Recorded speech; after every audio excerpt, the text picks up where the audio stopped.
on for the extra point.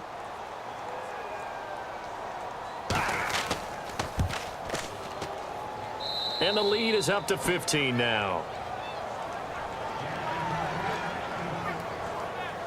Now after the made field goal, back out Lambeau to kick this one off. This is taken near the 13. And he's up across the 25 and down at the 28-yard line. And our focus now moves to Adrian Peterson. And we have seen a decline in the numbers. Where does the fault lie? Just him? Maybe the guys up front? Combination? Well, as you and I both know, it's almost always a collective deal. But in this case, I think maybe the offensive line got a little overconfident. They had blocked so well in the first half, picked up on what the defense was doing.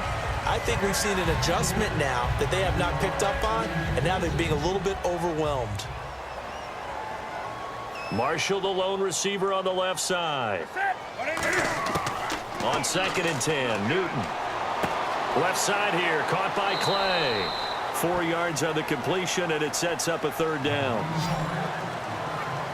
And he's the epitome of what we call the move tight end, a guy that you can line up anywhere, in the slot, out wide, in tight, doesn't really matter because he has such great skills. You want to utilize him in all aspects of your passing offense. And there he was in the slot for the catch. A really nice pickup of 14 yards, and it moves the sticks. And in a 2-score game, obviously, every play, every 3rd down, like we saw there, magnified, big pickup. It was a huge pickup. What they really want, though, is to not even get to 3rd down. They've got to maximize time and conserve as much as possible. And give him 4 yards there. It'll be 2nd and 6.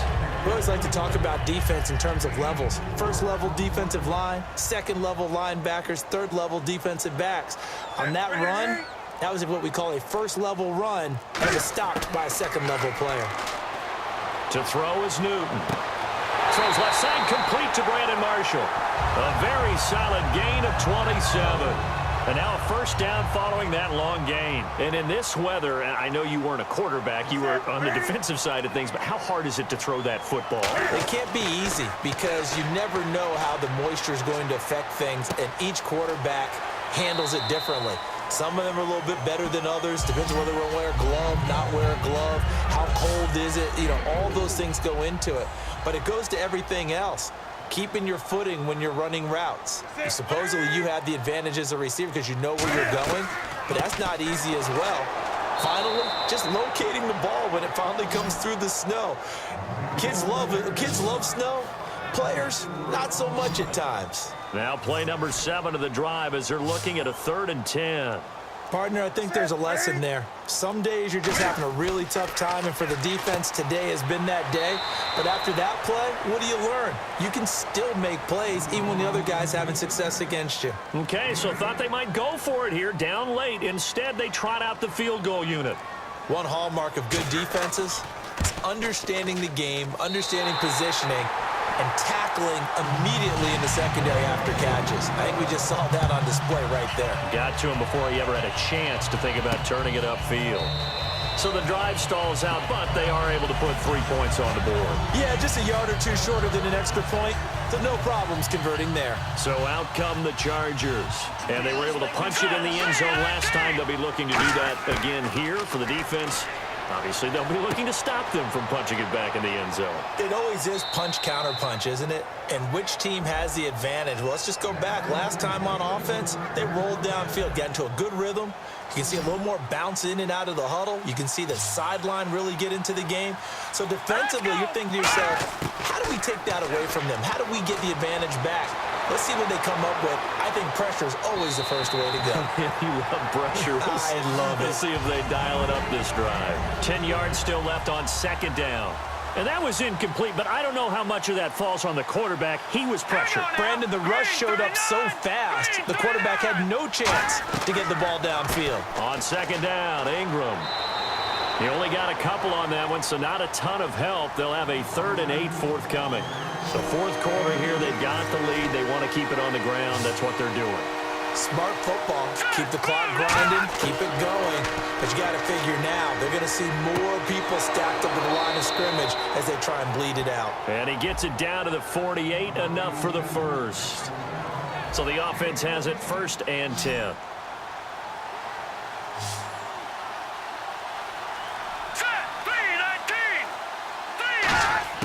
Cousins now to throw on first down. And Davis has it over the middle. 7 yards, the pickup on the pitch and catch. Now that's staying ahead of the chains. Really good pickup on first down, hitting the tight end there.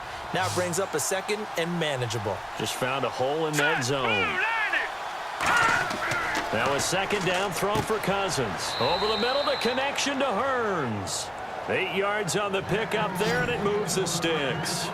One of the feature points of the in route is being able to make a nice throw to the middle part of the field. And for a quarterback, that's one of the better throws and better looks that he'll get. But he has to be careful not to wait too long and let his receiver wander into some tough territory. If he's late with the ball, he can get his receiver hit and hit hard. And he's taken down, but not before reaching the 10-yard line. He's played a great game. It continues right there, even with this lead, confident to throw the pass and have the reception made. There's no doubt who the leader of their team is there? There's no doubt who they want to ride all the way to the finish. Because strategy would tell you run the football, run the clock down. Instead, they're letting him throw it because they feel that confident in what he's getting done. On second down, Cousins again. That is caught at the 7-yard line. The reception good for 7. It's third down. Partner, it's a lot of fun watching the NFL now, isn't it? Because when the big fella runs routes, it used to be when we were kids, he'd run about 3 different routes, and that was it. Now he can run anything and catch the balls we just saw there. Now Cousins. And this will be caught in the end zone for a Chargers touchdown. Vernon Davis saving his best for the playoffs with his 3rd touchdown of the game. And the Chargers find a way to stretch their lead. They had the lead in the 4th, but still passing. Finding the big target for the touchdown. Now that lead grows even more.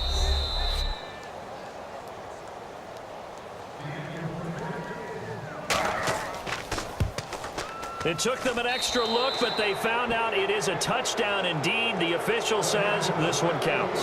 And Lambeau now, after the touchdown, he'll kick this one away. Now here's Johnson. And a nice return sets him up pretty good here at the 30-yard line. Now the Bills offense gets ready to head back onto the field. And tough to win games if you're going field goal, field goal, field goal here. They got field goal last time. Now they'll be looking for a touchdown. They're looking for the big chunk now because, as you noted, the field goal way of doing it makes it that much harder and puts more pressure on every possession for you now. Go ahead and get 6 and feel a lot more comfortable about the position they're in. Bigger chunks. We'll see if they can get the score.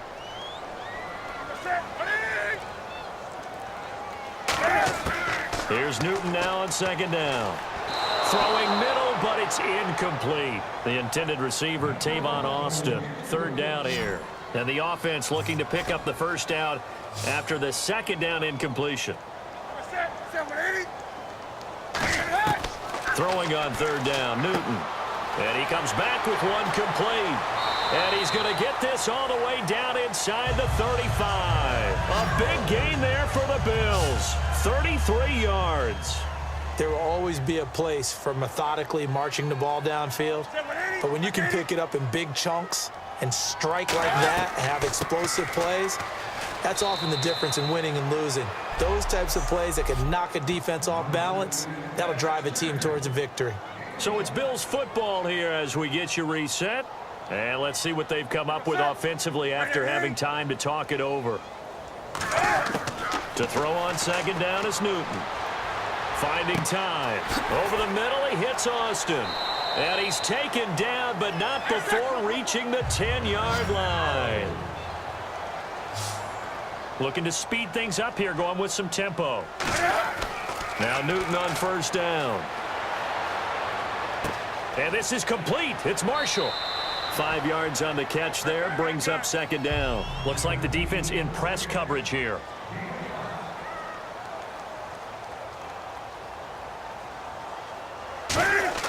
On second down, here's Newton. He's got time. His pass caught at the 4. That throw good for only a couple. It brings up third down. They got to have 6 here. It's 3rd and goal.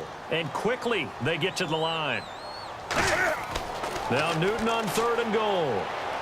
surveying the field. All kinds of time. And that is incomplete. He was looking for Devin Smith that time. And it's 4th and 4. A field goal does you no good, so they're going to stay out there and go for it on 4th.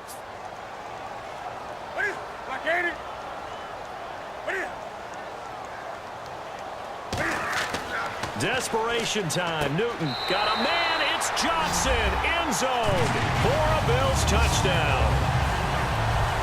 David Johnson from 3 yards out. And the Bills get a bit closer. And yeah, that touchdown counts for their team. But I think it counts more for the fantasy guys, doesn't it? Yeah, it's just something maybe positive to look at on film. But this one's over, let's be honest. Yeah, I agree with you totally on that one. And this is going to be recovered by the hands team. And that should just about put a capper on this one. The Bills now making their way back out onto the field. They knew they needed a miracle. They had to have that onside kick. They didn't get it. Well, as we knew, even before they put the toe to the leather on that one, their chances of getting that done, slim and none. And I do believe we saw Slim just leave the door, didn't we? We did indeed. I think we're down to none.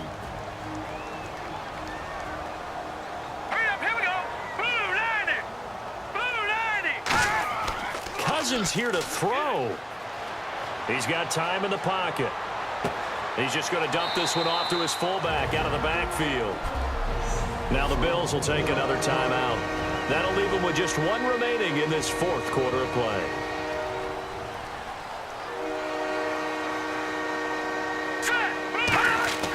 On 3rd down, Mark Ingram. And a short gain down to about the 33.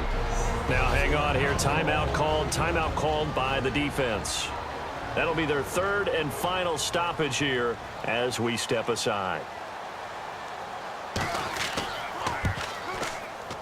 And I don't think this has the carry. It does not. It's no good. And this score will stay right where it is. And there is nothing easy about being a kicker on a day like this. Yeah, I tell you, not only is the footing tough in the snow, but kicking that ball is like kicking a rock. Very difficult to get any sort of feel on your kicks. Oh, it's a screen pass. That's complete. And he'll get up near the 45. They'll spot it at the 44. They'll get 4 there out of the screen, and it's 2nd down. And they're going to speed things up here. And down to just 21 seconds now as he spikes it to stop the clock. Let's see what they go to here on 3rd down and 6.